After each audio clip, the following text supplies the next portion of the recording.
Hello बच्चों। तो कैसे हो आप लोग। मैं अभिषेक कुमार एक बार फिर से आप सभी का स्टडी फंडा प्लेटफॉर्म पे स्वागत करता हूँ। हमारी टीम स्टडी फंडा की तरफ से CDS 1 और FCAT 1 के एस्पिरेंट्स के लिए फ्री सीरीज लॉन्च की गई है। इस वाले वीडियो में मैं आपके साथ ज्योग्राफी का लेक्चर कंप्लीट करूंगा। इससे पहले मैंने इस ज्योग्राफी में 3 लेक्चर्स ऑलरेडी अपलोड कर दिए हैं, तो मैं चाहूंगा कि आप उन्हें जरूर देखें। आज के लेक्चर में हम एटमॉस्फेयर के पार्ट 2, जो एटमॉस्फेयर जो पूरा टॉपिक है हमारा, उसका सेकेंड पार्ट डिस्कस करेंगे। इससे पहले हमने फर्स्ट पार्ट ऑलरेडी डिस्कस कर लिया है, तो अगर आप लोगों ने नहीं देखा है तो उसे जाके एक बार जरूर देखें। तो चलिए फिर शुरू करते हैं आज की क्लास। सबसे पहले मैं आप लोगों को बताना चाहूंगा कि इस वाले लेक्चर में मैं आपके साथ क्या क्या डिस्कस करूंगा। सबसे पहले एटमॉस्फेरिक प्रेशर। एटमॉस्फेरिक प्रेशर क्या होता है उसके बारे में हम पढ़ेंगे। अगला टॉपिक होगा world distribution of sea level pressure, कि सी लेवल पूरे वर्ल्ड में जो प्रेशर डिस्ट्रीब्यूशन है वो किस हिसाब से हो रखा है, उसके बारे में पढ़ेंगे। फिर अगला है factors affecting velocity and direction of winds. देखो, जो all over world different pressure zones create हो रखे हैं, उससे होता ये है कि विंड्स जो है वो मूव करती है from high pressure to low pressure.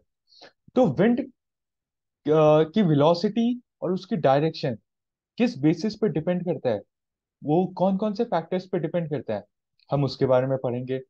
उसके बाद हम पढ़ेंगे about general circulation of atmosphere, कि एटमॉस्फेयर में जो विंड्स का मूवमेंट है वो कैसा है, क्या है, सब चीज पढ़ेंगे। इसमें काफी डिटेल में ये टॉपिक है।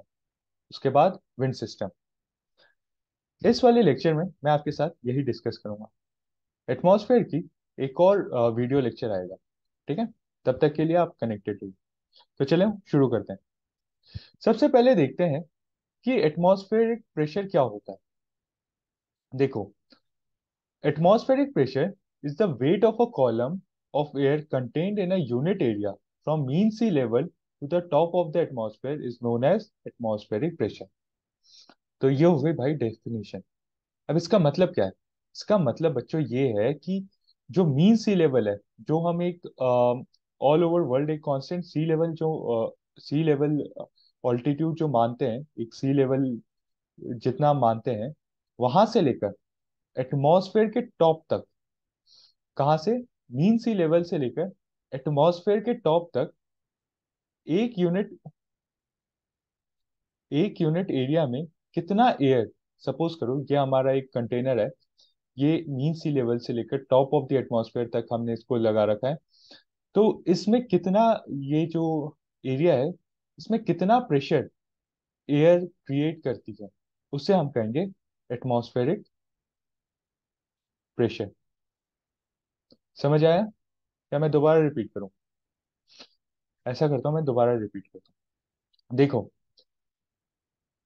From mean sea level to the top of the atmosphere, mean sea level से एटमॉस्फेयर के टॉप तक एक कॉलम में एयर कितना प्रेशर क्रिएट करती है। इसको आप ऐसे समझ सकते हो कि अगर मैं आपसे, आप सपोज करो कि आपके पास एक बाल्टी में पानी है, ठीक है। एक बाल्टी में पानी है। आपने आपको पता करना है कि बाल्टी के एकदम यहाँ पे टिप पे कितना प्रेशर क्रिएट हो रहा है। तो आप एक कॉलम लेंगे, ठीक है, एक पाइप लेंगे, बाल्टी के टिप से, ठीक है, बाल्टी के टॉप तक, जहां तक पानी है, ठीक है, उतना बड़ा आप एक कॉलम लेंगे। इस कॉलम में जितना पानी जाएगा, वो पानी कितना प्रेशर इस पॉइंट, ये वो पानी कितना प्रेशर लगा रहा है, वो होगा आपका इसका प्रेशर। सिमिलर आप एटमॉस्फेयर में मान सकते हो कि मीन सी लेवल से एटमॉस्फेयर के टॉप तक, कहाँ से, मीन सी लेवल से एटमॉस्फेयर के टॉप तक एक कॉलम में कितना एयर प्रेशर लग रहा है, उसे हम कहेंगे atmospheric pressure. It is measured in force per unit area. Pressure हमें पता है फोर्स पर यूनिट एरिया होता है, कि यहाँ से यहाँ तक, ठीक है, कितना फोर्स लग रहा है और ये कितना एरिया कवर्ड है, वो नॉर्मल प्रेशर का जो फॉर्मूला होता है वही। ठीक है, ये मिली बार में या फिर एमबी इसकी यूनिट होती है, ये इसमें हम एक्सप्रेस करते हैं।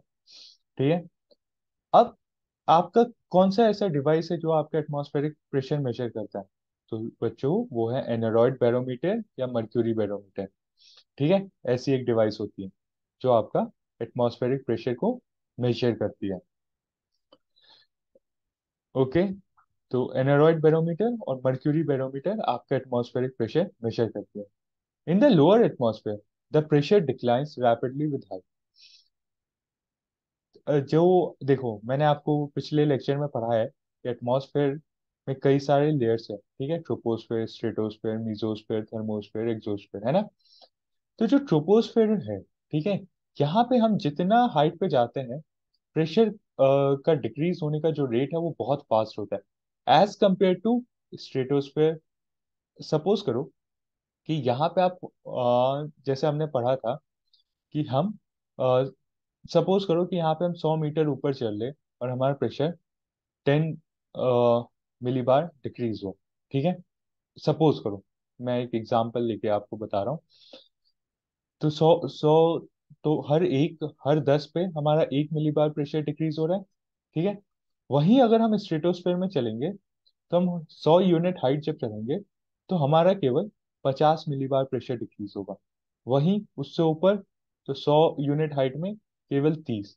तो इस हिसाब से जो लोअर एटमॉस्फेयर है वहां पे प्रेशर बहुत तेजी से डिक्रीज होता है जैसे ही हम हाइट पे चढ़ते हैं।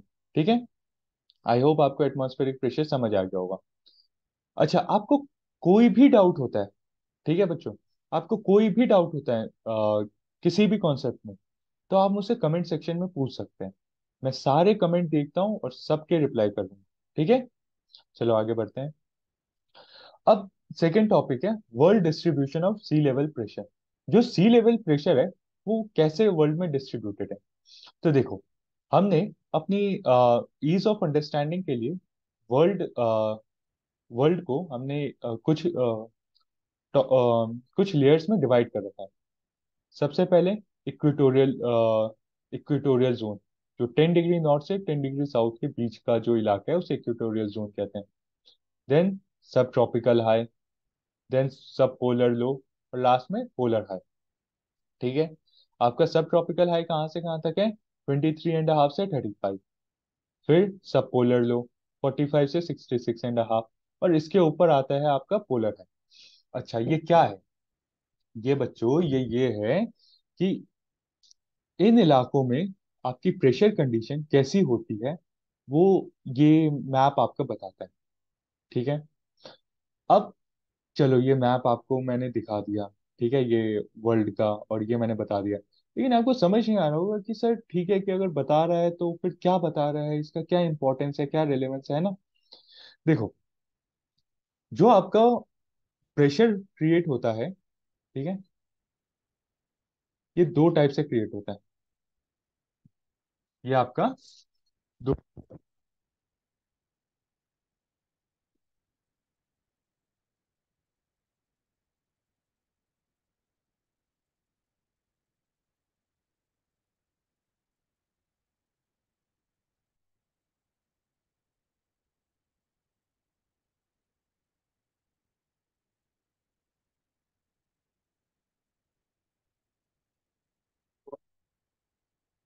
कि जहां पे हीट ज्यादा होगा, जहां पे हीट ज्यादा होता है वहां की एयर लाइट हो जाती है। जब एयर लाइट हो जाती है तो एयर ऊपर की तरफ उठती है। जब एयर ऊपर की तरफ उठेगी तो नीचे ग्राउंड लेवल पे एयर कम होगा, तो उससे प्रेशर कम होगा, है ना? हमने जैसे पढ़ा है कि एक मीन सी लेवल से टॉप ऑफ द एटमॉस्फेयर में एक कॉलम में जितना एयर होगा उतना ज्यादा प्रेशर होगा। यहाँ पे होगा ये कि जो ग्राउंड की एयर होगी वो उठ के ऊपर चली जाएगी।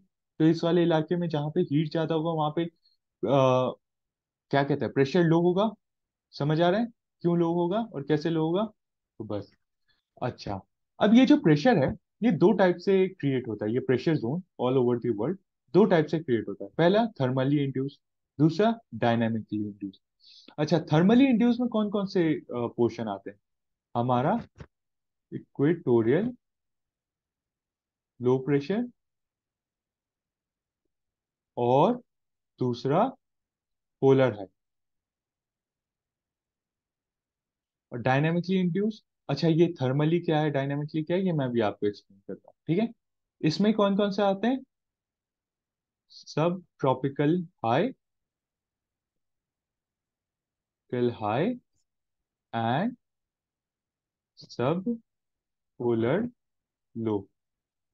अच्छा, थर्मली इंड्यूस्ड प्रेशर जोन वो प्रेशर जोन है जहां पे आपका ये जो क्या कहते हैं, ये जो भी प्रेशर जोन क्रिएट हुआ है, ये ड्यू टू टेम्परेचर क्रिएट हुआ है, ठीक है। देखो, इक्वेटोरियल इलाके में सन सबसे ज्यादा प्रेजेंट होता है, सबसे ज्यादा सनलाइट इसको मिलती है, तो यहाँ पे सबसे लो प्रेशर होगा। क्यों होगा?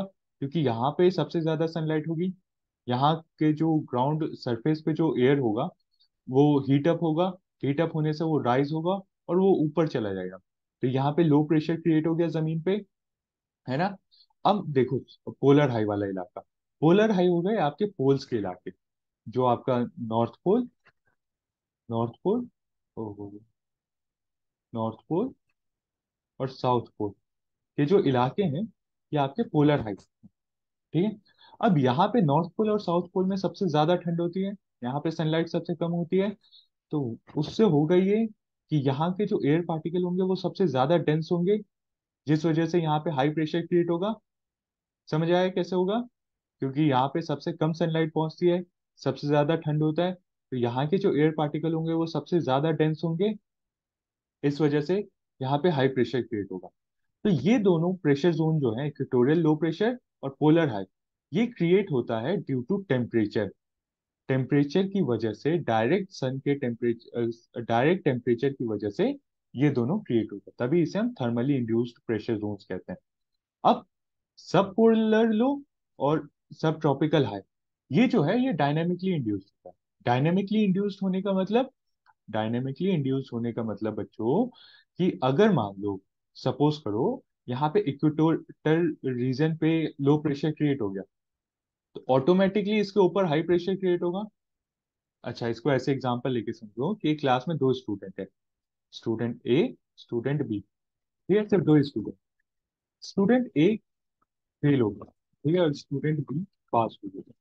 तो एक बात बताओ, मैं ये कह सकता हूँ स्टूडेंट भी टॉप कर गया अपनी क्लास में, क्योंकि दो ही स्टूडेंट थे, एक फेल हो गया तो दूसरा पास हो गया, और अगर ये पास हुआ है तो ये टॉप हो गया, कह सकता हूँ ना मैं। वैसे ही अगर यहाँ पे लो प्रेशर जोन क्रिएट हो गया है सन के टेम्परेचर की वजह से, तो यहाँ पे ऑटोमेटिकली हाई प्रेशर होगा, है ना। अगर यहाँ लो प्रेशर है तो इसके ऊपर तो हाई क्रिएट हो जाएगा ना। तो वैसे ये जो प्रेशर जोन्स है, सब ट्रॉपिकल हाई और सब पोलर लो, ये खुद से नहीं, ये अपने सराउंडिंग के जो प्रेशर जोन्स है उससे ये इंड्यूस होते हैं, उससे ये प्रेशर जोन्स क्रिएट होते हैं। अगर नीचे लो है तो ऊपर अपने आप हाई प्रेशर क्रिएट हो जाएगा। वैसे ही पोलर इलाके में अगर हाई प्रेशर है तो इसके नीचे वाला जो प्रेशर जोन होगा वो लो होगा। अगर यहाँ हाई है तो इसके नीचे तो लो होगा ना, ये पूरा इलाका तो हाई नहीं हो सकता। एक जगह अगर मान लो कि दो दो जगह है, ठीक है, दिल्ली और चंडीगढ़। दिल्ली में सपोज करो कि 30 डिग्री सेल्सियस टेम्परेचर है, चंडीगढ़ में 20 डिग्री सेल्सियस। ऑटोमेटिकली चंडीगढ़ ठंडा हो गया।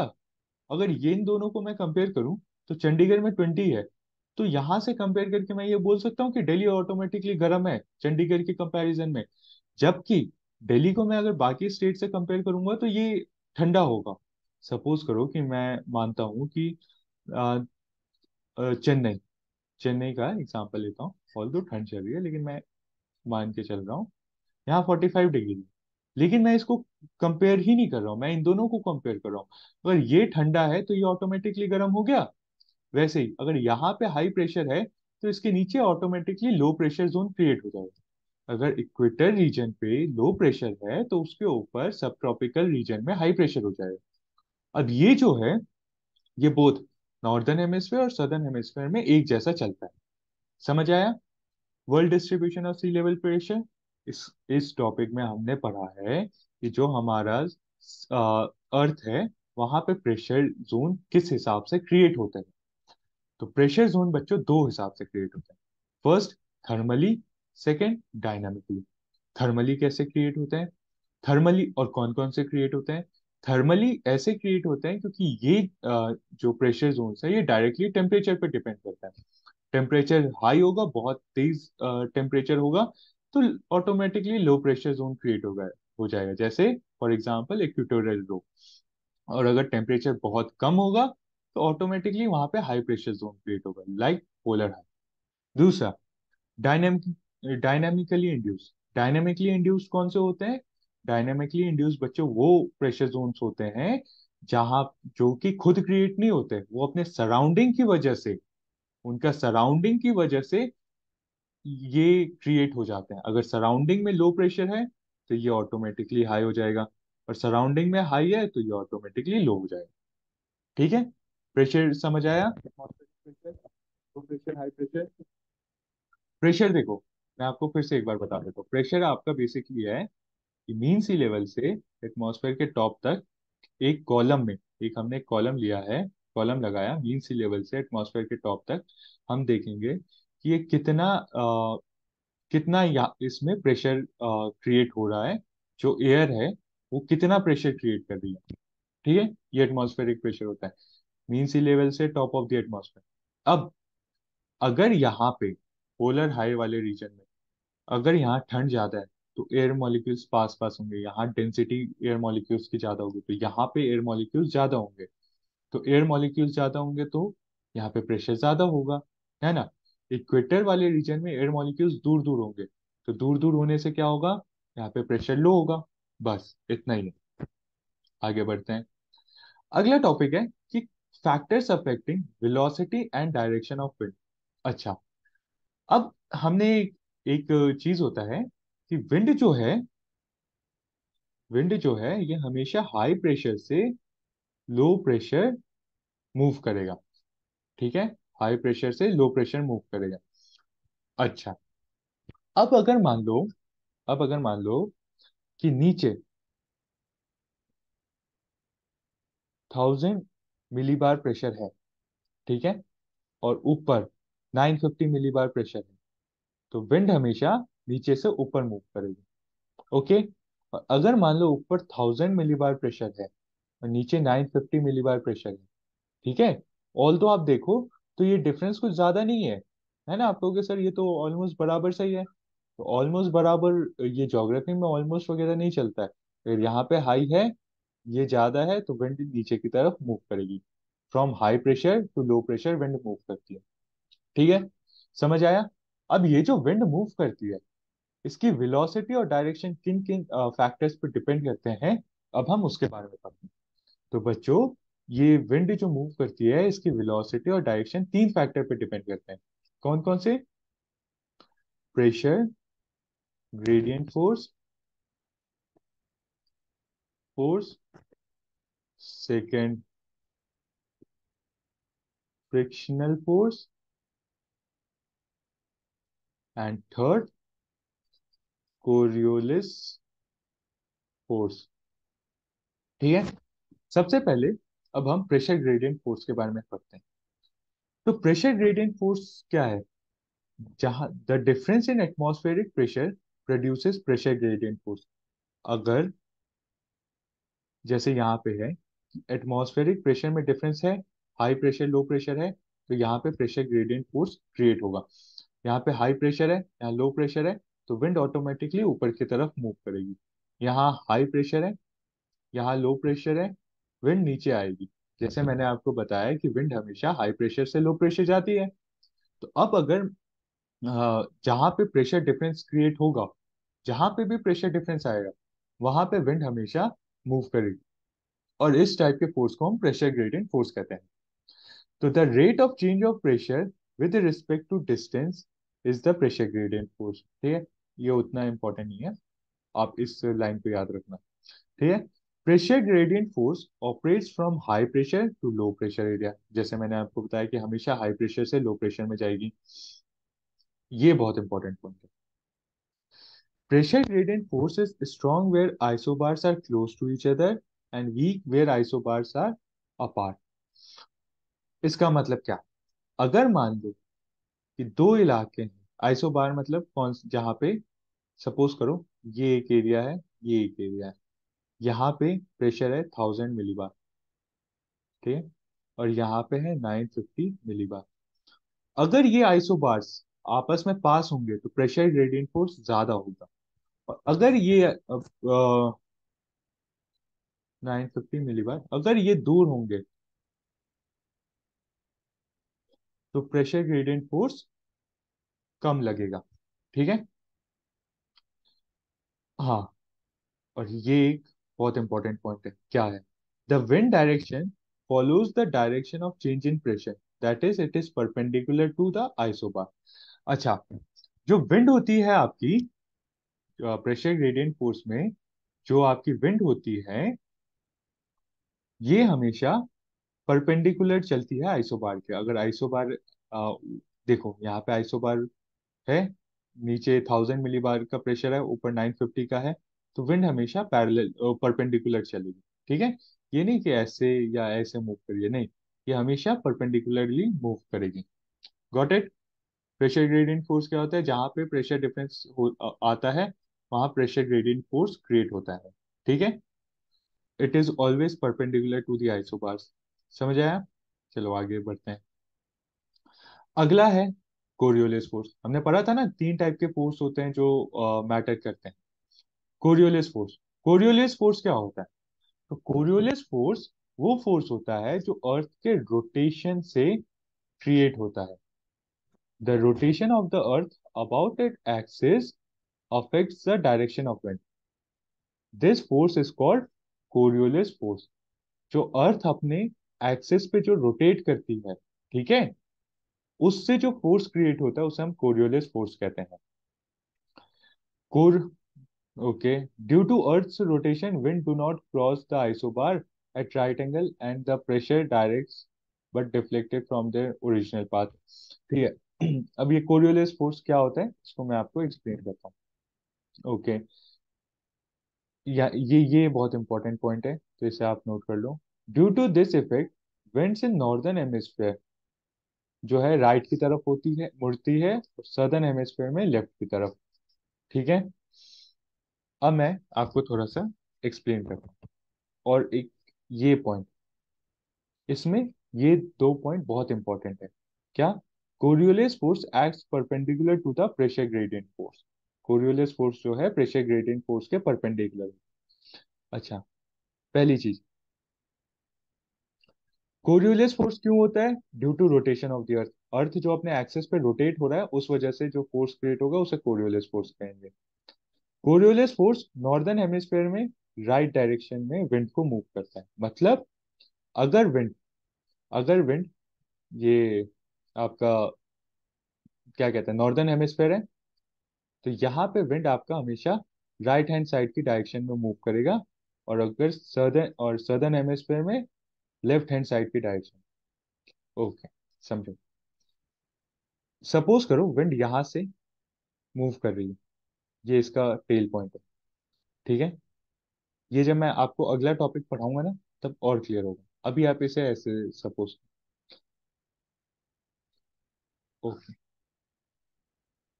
अब विंड जहां से आ रही है, आप अपने आप को उस पोजीशन में खड़ा करो, ठीक है। मतलब विंड जिस तरफ जा रही है, आप अपने आप को उस पोजीशन में खड़ा करो। आपका जो राइट हैंड साइड है, विंड नॉर्दर्न हेमिस्फेयर में उस डायरेक्शन में मूव करेगी। वहीं सदर्न डायरेक्शन में, जिस डायरेक्शन में विंड जा रही है, आप अपने आप को उस डायरेक्शन में खड़ा करो। आपके लेफ्ट हैंड साइड में विंड मूव करेगी, due to Coriolis force. Coriolis force की वजह से ये होता है, ठीक है। इसमें ये सबसे इंपॉर्टेंट पॉइंट है कि जो कोरियोलिस फोर्स है, it is perpendicular to pressure gradient force. अच्छा, ये क्या कहता है? देखो, अगर मान लो pressure gradient force northern hemisphere में ऐसे है, प्रेशर ग्रेडियंट फोर्स क्या है? हमेशा परपेंडिकुलर लगता है, तो विंड को ऐसे मूव करना था। बट ये नॉर्दर्न हेमिस्फेयर में है, तो विंड राइट डायरेक्शन में थोड़ा डिफ्लेक्ट होगी, तो ये ऐसे मूव करेगी, ठीक है। जो विंड को सीधा मूव करना था, वो विंड थोड़ी डिफ्लेक्ट हो जाएगी due to Coriolis force northern hemisphere में। वहीं सदर्न हेमिस्फेयर में इसका उल्टा हो जाएगा। समझ आया कोरियोलिस फोर्स क्या होता है? कोरियोलिस फोर्स आपका लगता है due to rotation of the earth. ठीक है। Winds in northern hemisphere winds in northern hemisphere get deflected in right direction, और सदर्न हेमिस्फेयर में लेफ्ट डायरेक्शन में। ठीक है। Coriolis force acts perpendicular to pressure gradient force. Coriolis force जो है ये प्रेशर ग्रेडियंट फोर्स के परपेंडिकुलर लगता है। अगर प्रेशर ग्रेडियंट फोर्स ऐसे जा रही है, इस पॉइंट को याद रखना है, क्योंकि इस पॉइंट के ऊपर CDS 1, CDS में मेरे को साल तो रिमेम्बर नहीं, लेकिन CDS में क्वेश्चन डायरेक्टली पूछा गया। और इनफैक्ट सिविल सर्विसेज एग्जामिनेशन में भी क्वेश्चन पूछा गया है कि दे देंगे स्टेटमेंट कि Coriolis force is perpendicular to pressure. जैसे ऐसे बता देंगे कि हाई प्रेशर लो प्रेशर के इलाके में कोरियोलिस फोर्स जो है, इस पॉइंट को याद रखना। अभी मेरे को क्वेश्चन एग्जैक्टली याद नहीं आ रहा है, मैं आपके साथ शेयर कर दूंगा हमारे टेलीग्राम ग्रुप पे। ठीक है। ओके, अगला है फ्रिक्शनल फोर्स। फ्रिक्शनल फोर्स क्या है? सिंपल, जो फ्रिक्शन होता है। फ्रिक्शन क्या होता है? विंड के मूवमेंट में रुकावट। अच्छा, ये फ्रिक्शनल फोर्स सबसे ज्यादा अर्थ के सरफेस पे लगती है और सबसे कम आपका ओशन ओशियनिक सरफेस पे लगती है। रीजन आपको समझ आ गया होगा। क्यों? अर्थ के सरफेस पे हाई राइजेस बिल्डिंग होती है, ठीक है, और वहीं ओशन सरफेस आपका एकदम स्मूथ होता है, तो वहां पे सबसे कम फ्रिक्शनल फोर्स लगता है।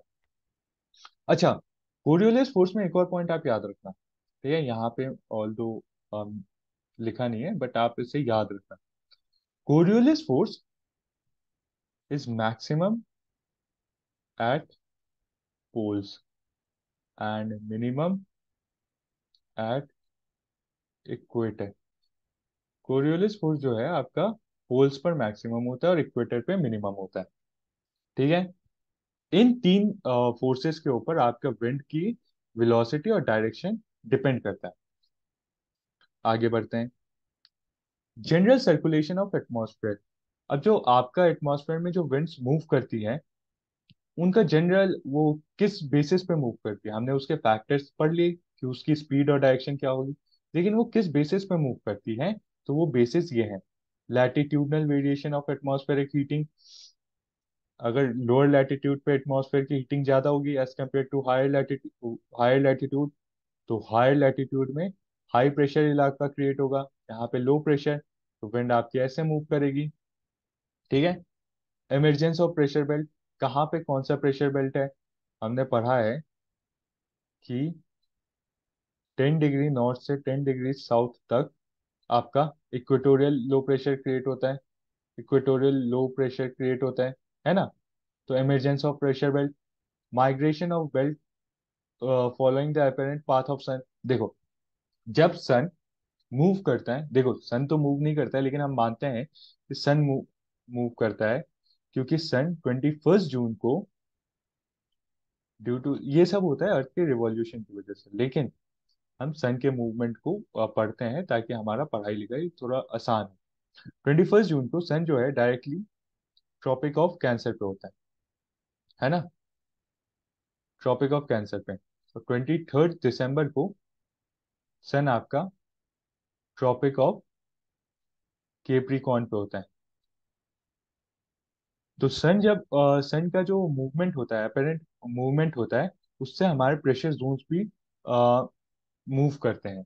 प्रेशर जोन ये नहीं है, देखो हमने जो ये पढ़ा है कि यहाँ पे इक्वेटोरियल लो है, सब ट्रॉपिकल हाई, सब पोलर लो, पोलर हाई, है ना?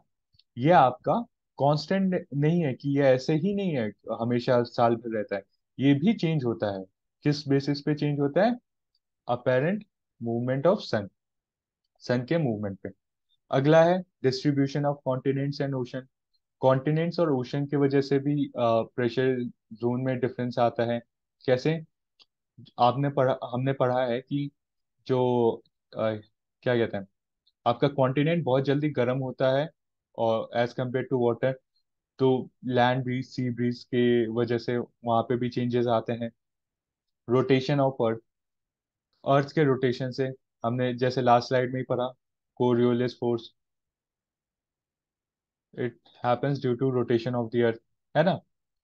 तो ये जो रीजंस है, इन रीजंस के ऊपर आपका एटमॉस्फेयर में जो विंड है उसकी जनरल सर्कुलेशन इन रीजंस के ऊपर बेस्ड होती है। ठीक है, आगे बढ़ते हैं। ये है आपका मेन डायग्राम, जो कि आप पढ़ोगे, जो मैं अभी आपको एक्सप्लेन करूंगा और आपको समझ आएगा। देखो,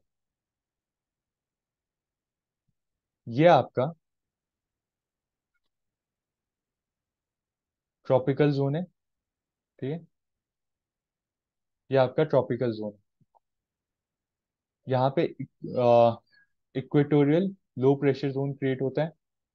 यहाँ पे हाई प्रेशर क्रिएट, सब ट्रॉपिकल हाई क्रिएट हो रहा है, दोनों ऊपर साइड नीचे साइड। इससे होता क्या है, इससे होता ये है कि यहाँ पे आपका लो प्रेशर है, मैंने बताया था यहाँ पे हाई प्रेशर है। विंड हमेशा high pressure to low pressure move करेगी, तो विंड ऐसे आ रही। अब आपके मन में डाउट आ रहा होगा कि सर आपने तो बताया था कि कोरियोलिस प्रेशर की वजह से जो विंड है नॉर्दर्न हेमिस्फीयर में वो राइट डायरेक्शन में मूव करती है, तो इसको तो सर ऐसे जाना चाहिए, ये ऐसे क्यों जा रही है, ये तो उल्टा है। तो बच्चों, जब भी विंड मूव करती है, आपको अपने आप को जिस डायरेक्शन में विंड जा रही है उस डायरेक्शन में अज्यूम करो, और फिर जो आपका राइट हैंड साइड होगा उस साइड ये विंड जाएगी। तो यहाँ से आपका इक्वेटोरियल लो प्रेशर में को फिल करने के लिए हाई प्रेशर से विंड्स जाएंगी। ठीक है, इस ये जो विंड्स है इसको हम ट्रेड विंड्स कहते हैं। ठीक है, जो इक्वेटोरियल लो प्रेशर को फिल करती है।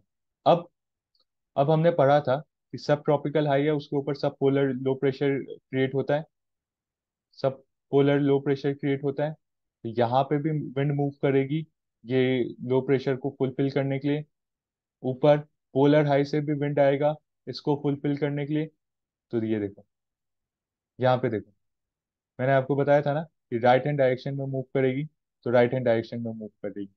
अब इसे हम वेस्टर्लीज क्यों कहते हैं, इसे हम वेस्टर्लीज इसलिए कहते हैं क्योंकि इसमें देखो, ये विंड आपकी वेस्ट डायरेक्शन से आ रही है। ठीक है, ये आ वेस्ट डायरेक्शन से रही है। यहाँ पे देखो, ये विंड आपकी ईस्ट डायरेक्शन से आ रही है, इसलिए इसे ईस्टर्लीज कहते हैं। तो ये हो गए पोलर ईस्टर्लीज। इस इस इलाके में 60 डिग्री नॉर्थ से 35 डिग्री नॉर्थ, और सिमिलरली साउथ में भी ईस्टर्लीज, ये वेस्टर्लीज मूव करते हैं, उसके ऊपर ईस्टर्लीज मूव करते हैं। तो इस टाइप का आपका अर्थ में जो डिफरेंट प्रेशर जोन्स क्रिएट हुआ है, जो अर्थ में आपका डिफरेंट प्रेशर जोन क्रिएट हुआ है, उससे जो विंड की मूवमेंट है वो कुछ इस टाइप की हुई। ठीक है, अब एक एक प्रेशर जोन को डिटेल में एक्सप्लेन करता हूं मैं आपको। ठीक है, सबसे पहले इक्वेटोरियल लो प्रेशर जोन, जिसे हम डोलड्रम्स भी कहते हैं, याद रखना है, इसे हम डोलड्रम्स भी कहते हैं। ये जो है 10 डिग्री नॉर्थ से 10 डिग्री साउथ के बीच में लोकेटेड होती है, जैसे मैंने आपको बताया। लैटिट्यूड जो है वो 5 डिग्री नॉर्थ साउथ वेरी करता है, 5 डिग्री ऊपर नीचे तक वेरी करता है। ये बहुत इंपॉर्टेंट पॉइंट है। This zone is known as convergence zone of trade winds from two hemisphere from subtropical high pressure zone. क्या कह रहा है ये कह रहा है कि ये जो जोन है इसे हम कन्वर्जेंस जोन भी कहते हैं। कन्वर्जेंस जोन क्यों कहते हैं, क्योंकि आप देखो, सब ट्रॉपिकल हाई प्रेशर से दोनों नॉर्थ और साउथ हेमिस्फेयर में विंड्स आ रही हैं और इधर कन्वर्ज हो रही है। क्या हो रहा है यहाँ पे यहाँ से भी विंड आ रही है, यहाँ से भी विंड आ रही है। ठीक है, सपोज करो यहाँ से भी विंड आ रही है, यहाँ से भी विंड आ रही है। तो विंड यहाँ पे आके कन्वर्ज हो रही है ना, फिर यहाँ पे due to high low pressure वो ज्यादा धूप है, तो विंड ऊपर जा रही है, विंड ऊपर जा रही है ना। यहाँ पे धूप ज्यादा है, तो इसको फुलफिल करने के लिए ये आपके सब ट्रॉपिकल हाई। ओके, इसको मैं आपको थोड़ा सा डिटेल में एक्सप्लेन करता हूँ ताकि आपको और अच्छे से समझ आए।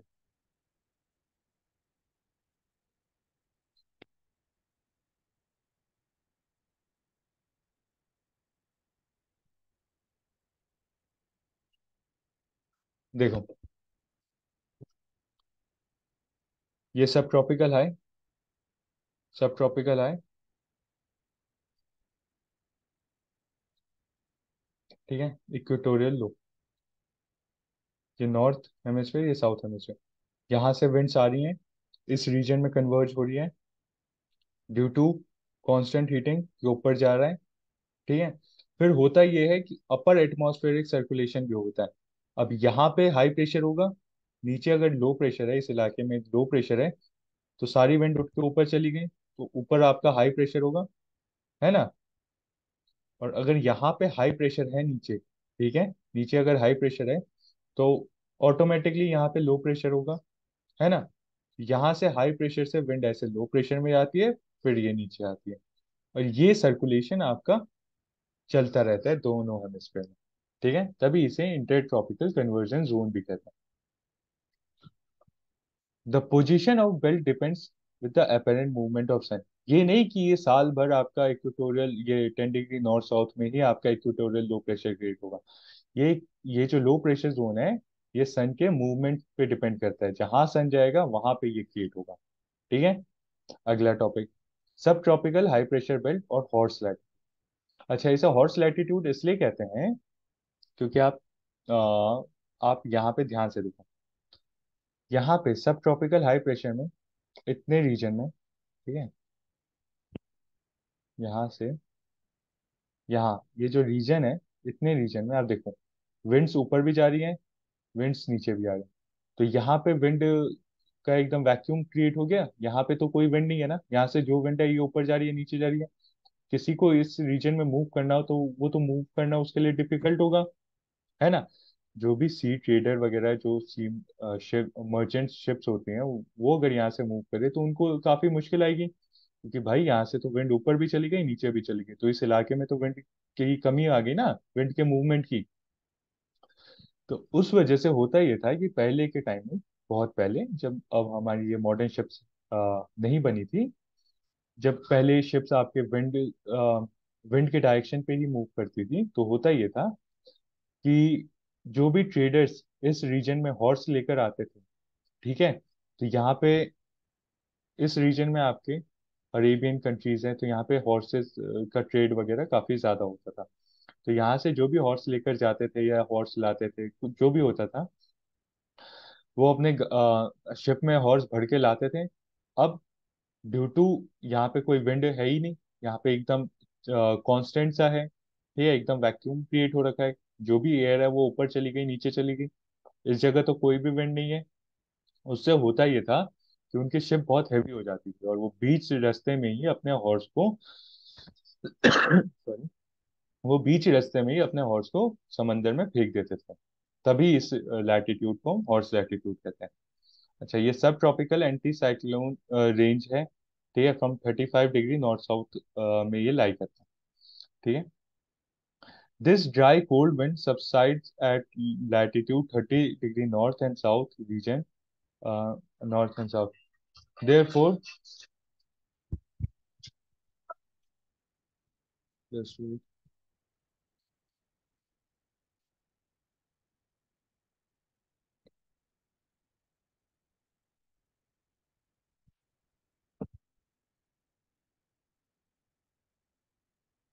Okay, okay. So let's continue. This dry cold wind subsides at latitude 30 degree north and 30 degree south. ठीक है. Therefore, the high pressure along this belt is due to subsidence of air from the equatorial region, and equatorial region subsides depending on its severity. अच्छा, इस word का, इस statement का मतलब समझ, जैसे मैंने आपको बताया कि यहाँ पे इस रीजन में हाई प्रेशर क्यों क्रिएट होता है। इस रीजन में हाई प्रेशर इसलिए क्रिएट होता है क्योंकि देखो, ये इक्वेटोरियल रीजन है, यहाँ पे लो प्रेशर है, यहाँ की सारी एयर उठ के ऊपर चली गई, सारी एयर उठ के ऊपर चली गई, ऊपर आपका हाई प्रेशर क्रिएट हो गया, हाई प्रेशर क्रिएट हो गया, यहाँ पे नीचे ग्राउंड में 23 degree and half north latitude और 23 degree and half south latitude में हाई प्रेशर जोन है, क्योंकि यहाँ पे लो प्रेशर है। तो होता ये है कि यहाँ से विंड इधर मूव करेगी, यहाँ से विंड इधर मूव करेगी, ऊपर आपका हाई प्रेशर क्रिएट हो गया। ये हाई प्रेशर, अगर यहाँ पे हाई प्रेशर है तो इसके अपोजिट में 23 डिग्री एंड हाफ लैटिट्यूड के ऊपर लो प्रेशर होगा, क्योंकि नीचे हाई है तो ऊपर लो होगा, है ना। यहाँ पे विंड जाती है, और ये जो विंड यहाँ से यहाँ गई तो यहाँ पे विंड की कमी ना हो, ऊपर से विंड नीचे आती है। आई होप आपको काफी कंफ्यूजन हो रहा होगा। तो इस वीडियो लेक्चर को एक और बार देखना, तब आपको धीरे धीरे सारे पॉइंट समझ आ जाएंगे। ठीक है। होता ही है बच्चों कि इक्वेटोरियल लो प्रेशर जोन है, यहाँ पे विंड आती है। ठीक है, दोनों साइड से 23.5 डिग्री नॉर्थ और साउथ दोनों से आई है यहाँ पे wind equatorial low pressure zone में।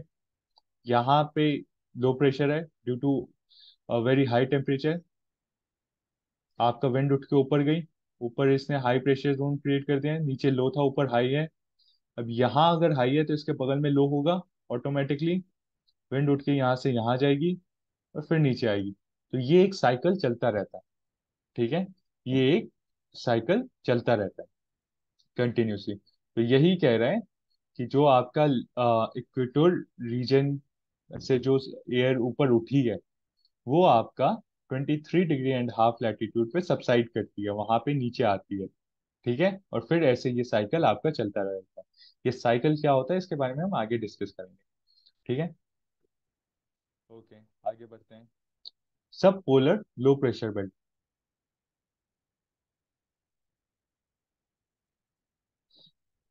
सब पोलर लो प्रेशर बेल्ट। अब हमने पढ़ा है इक्वेटोरियल हाई, सब ट्रॉपिकल हाई, सब पोलर लो, पोलर हाई, है ना।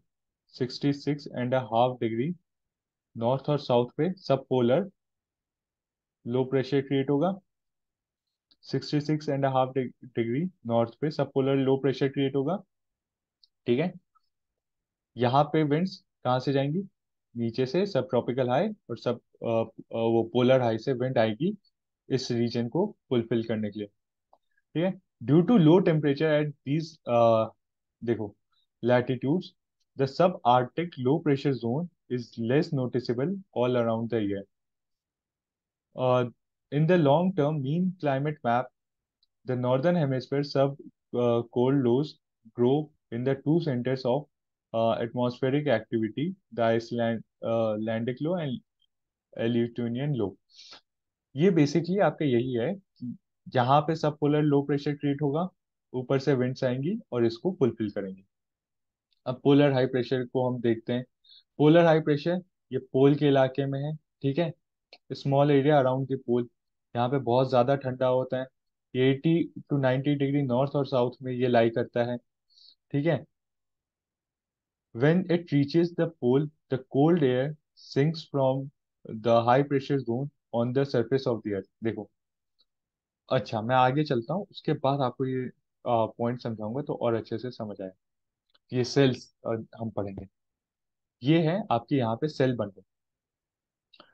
देखो, नीचे से इक्वेटर रीजन में कांस्टेंट सनलाइट आई, high pressure low pressure zone create हो गया। यहाँ इक्वेटर में कांस्टेंट सनलाइट आई, लो प्रेशर क्रिएट हुआ। ये इक्वेटर लो प्रेशर मान लो। ठीक है, ये सब ट्रॉपिकल हाई प्रेशर, सब ट्रॉपिकल हाई प्रेशर। यहाँ पे लो प्रेशर क्रिएट हुआ, एयर उठ के ऊपर गई, एयर उठ के ऊपर गई, नीचे ऊपर हाई प्रेशर क्रिएट हो जाएगा, सारी एयर ऊपर जा चुकी है।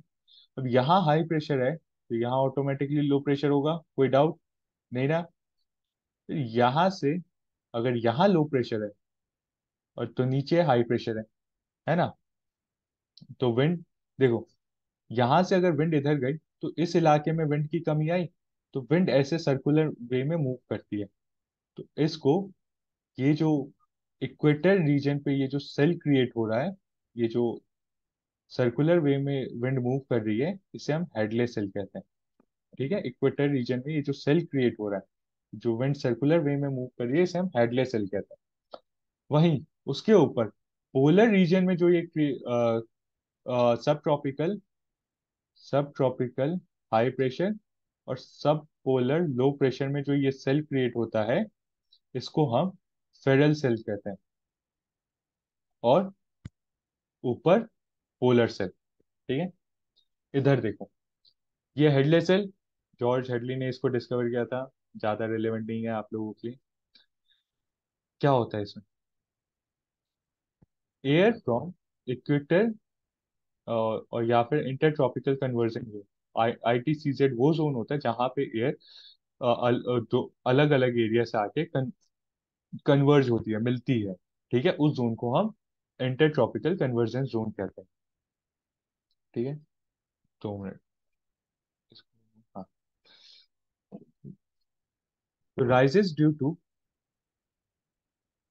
To high insolation now the polewards and descends in the subtropics 30 degree north. वही बताया मैंने, आएगी यहाँ पे, लो प्रेशर है, ऊपर जाएगी। ठीक है, और यहाँ पे 30 डिग्री या 23.5 डिग्री नॉर्थ साउथ में ये डाइवर्ज हो जाएगी, ये सबसाइड हो जाएगी, है ना। नीचे यहाँ पे आएगी और यहाँ से ऊपर उठ के 23.5 डिग्री नॉर्थ और साउथ में ये विंड सबसाइड होगी। ठीक है, इस टाइप के सेल को हम कहते हैं हेडलेस सेल। वैसे ही सिमिलर सिचुएशन क्रिएट होता है फेरल सेल में। ठीक है, जो सब ट्रॉपिकल हाई प्रेशर और सब पोलर लो प्रेशर, सॉरी, सब पोलर लो प्रेशर में जो सेल क्रिएट होता है, ठीक है, उसे हम फेरल सेल कहते हैं। और वैसे ही पोलर सेल आपका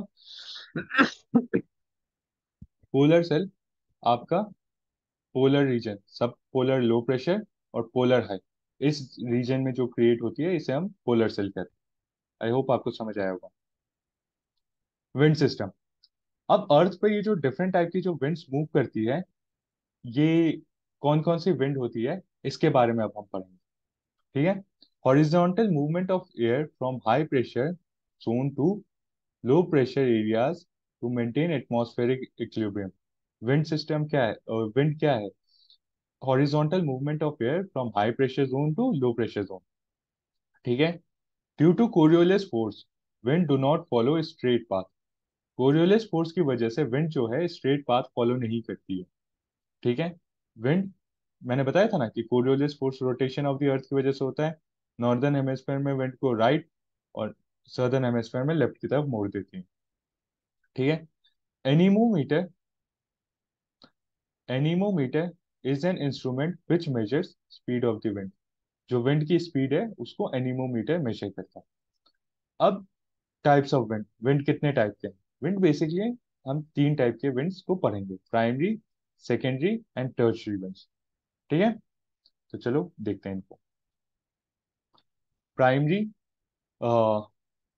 primary winds, trade winds, easterlies, westerlies, ये आपके, ये प्राइमरी नहीं, ये परमानेंट विंड है। ठीक है, परमानेंट विंड्स, ये सब आपके प्राइमरी विंड्स आ गए। ये आपके सेकेंडरी विंड्स, और इसके बाद हम टर्शियरी विंड्स पढ़ेंगे। सबसे पहले प्राइमरी विंड्स देखते हैं।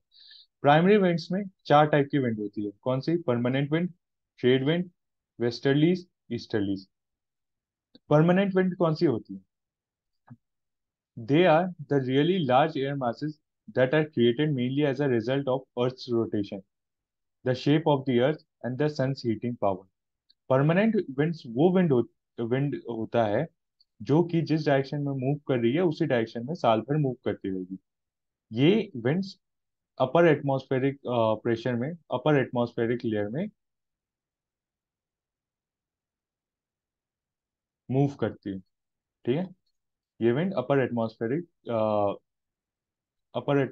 लेयर में मूव करती है। ट्रेड विंड्स, ये आपके ITCZ में मूव करते हैं 30 डिग्री नॉर्थ एंड साउथ, जैसे मैंने आपको वो डायग्राम में एक्सप्लेन किया था। वेस्टर्लीज 30 डिग्री टू 60 डिग्रीज के लैटिट्यूड के बीच में मूव करते हैं, और ईस्टर्लीज उसके ऊपर। ठीक है, ये सब मैंने आपको एक्सप्लेन कर रखा है, और आप वो डायग्राम देख लीजिएगा, उस डायग्राम से आपको क्लियर हो जाएगा। आगे बढ़ते हैं। सेकेंडरी विंड्स, सेकेंडरी विंड्स वो विंड होती है जो कि अपना डायरेक्शन पीरियोडिकली चेंज करती रहती है।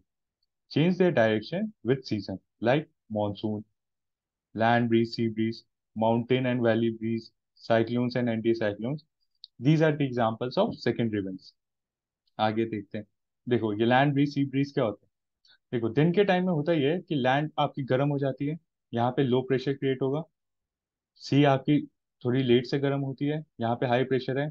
तो सी से विंड लैंड की तरफ मूव करती है, मैंने बताया था, high pressure to low pressure. Sea से विंड लैंड की तरफ मूव करती है, यहाँ पे आई विंड, ठीक है, यहाँ पे विंड आई। इस टाइप की जो डे टाइम में जो विंड मूव करती है उसे सी ब्रीज कहते हैं। सिमिलरली रात को लैंड जल्दी ठंडा होता है एज कम्पेयर टू सी। पानी लेट से गर्म होगा, लेट से ठंडा होगा। तो लैंड पे आपका हाई प्रेशर क्रिएट हो जाएगा, सी पे आपका लो प्रेशर क्रिएट होगा। अब जो लैंड से सी की तरफ विंड मूव करेगी उसे लैंड ब्रीज कहेंगे।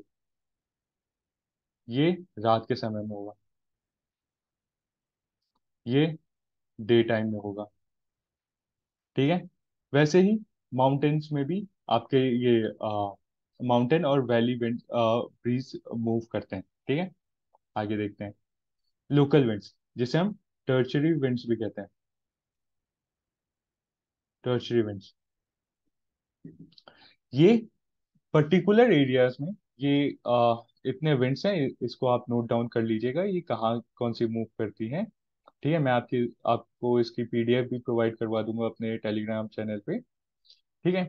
ये विंड्स जो लोकल विंड्स होती हैं वेरियस रीजन की, ठीक है।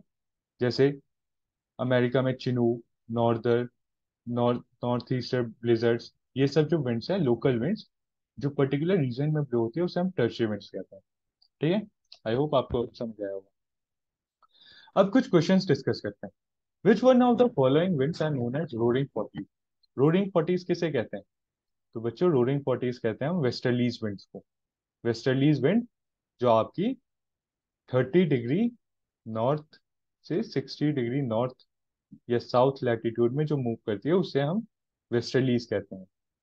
जो ये साउथ हेमिस्फेयर में जो ये वेस्टर्लीज विंड मूव करती है उसे हम रोरिंग फोर्टीज भी कहते हैं, क्योंकि ये बहुत तेज मूव करती है इस, और ये अराउंड 40 डिग्री लैटिट्यूड के आसपास मूव करती है, इसलिए इसे रोरिंग फोर्टीज कहा जाता है। Direction of wind around low pressure in northern hemisphere. Northern hemisphere में विंड का डायरेक्शन लो प्रेशर के अराउंड कैसा होता है? ये एंटी क्लॉकवाइज होता है। ये क्या होता है, इसको अभी आप स्टार मार्क कर लीजिए, याद कर लीजिए, जब हम अगले लेक्चर में साइक्लोन्स के बारे में डिस्कस करेंगे तो आपको ये समझ आ जाएगा, ठीक है। आगे देखते हैं कोरियोलिस फोर्स, ये किससे होता है? या आप मेरे को कमेंट सेक्शन में बताएंगे आप सभी लोग, ठीक है। कमेंट सेक्शन में बताएंगे कि कोरियोलिस फोर्स किससे क्रिएट होता है। चिनूक, चिनूक लोकल विंड किस रीजन में ब्लो होती है? तो ये आपके पेरीज के रीजन में, ठीक है। पेरीज कहाँ पे? आपके रॉकी माउंटेन्स, रॉकीज माउंटेन जो कि नॉर्थ अमेरिका में है, वहां पे ये विंड ब्लो होती है। इसको स्नो ईटर भी कहते हैं, ठीक है। ये मैं आपको पीडीएफ प्रोवाइड करवा दूंगा, तो उससे आप कर लेना, आपको सब क्लियर हो जाएगा, ठीक है। अगला क्वेश्चन, रोरिंग फोर्टीज, ये आप मेरे को बताओगे कमेंट सेक्शन में, इसका इसका भी आंसर मुझे आप बताओगे कमेंट सेक्शन में। खमसीन इज अ लोकल विंड, ये किस कंट्री में ब्लो होती है? तो ये आपकी इजिप्ट में ब्लो होती है, खमसीन, ठीक है। आगे देखते हैं लैंड ब्रीज, लैंड ब्रीज किस समय होती है? ये इसका भी आंसर आप मुझे कमेंट सेक्शन में बताओगे, ठीक है। अब आप लोगों को ये वीडियोस कैसी लगी, ठीक है, ये आप मेरे को कमेंट सेक्शन में बताएंगे। अगर वीडियो अच्छी लगी तो इसको लाइक करें, अपने दोस्तों के साथ शेयर करें और हमारे चैनल को सब्सक्राइब करें, ठीक है, ताकि और भी आपको अच्छी वीडियोस, ऐसी वीडियोस और फ्री सीरीज जो हमने लॉन्च किया आप उसका फायदा उठा सकें। सेकेंडली, मोस्ट इम्पोर्टेंट, आप हमारे टेलीग्राम ग्रुप को भी ज्वाइन कर लें, ठीक है। टेलीग्राम ग्रुप को ज्वाइन कर लें, जहाँ पे मैं आपको अ, ये PDFs plus extra questions provide करवाता रहूँगा, ठीक है। ये फ्री ग्रुप है, इसको आप ज्वाइन कर लें, ठीक है। तब तक के लिए अपना ध्यान रखें, अच्छे से पढ़ाई करें, जो भी डाउट हो आप मुझसे कमेंट सेक्शन में पूछ सकते हैं, ठीक है। तब तक के लिए जय हिंद, गुड बाय।